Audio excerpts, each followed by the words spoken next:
just on Facebook, Kel, that's such an interesting one. So obviously they're thinking, VR, metaverse. You're thinking metaverse. You're thinking Web.3. You're thinking cryptocurrencies. Now, I think you're the go-to man, so to speak, when it comes to technology.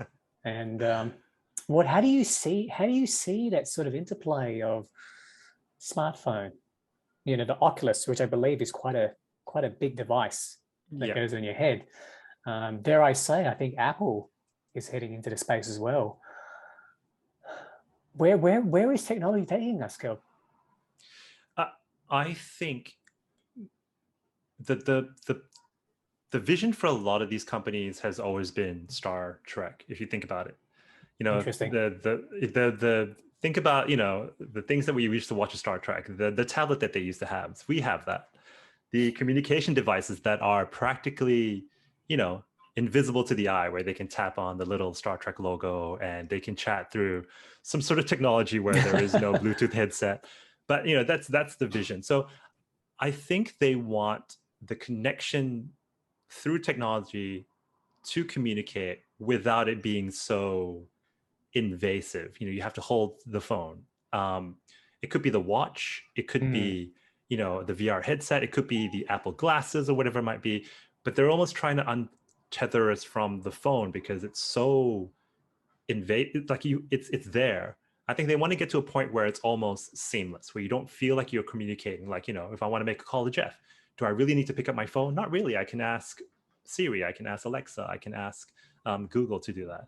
They want to get there, right? So you're gonna get earbuds that are going to be more and more independent and less reliant on the phone somehow. The watches are now coming with LTE and 5G. So they're almost trying to get rid of the phone. Interesting. To make it more seamless. Great idea, Kev. That makes sense, buddy. So with trying to remove basically the hardware and software from everyday life to make technology more seamless for every day, I think that's a very, very interesting point you raised there, Kel.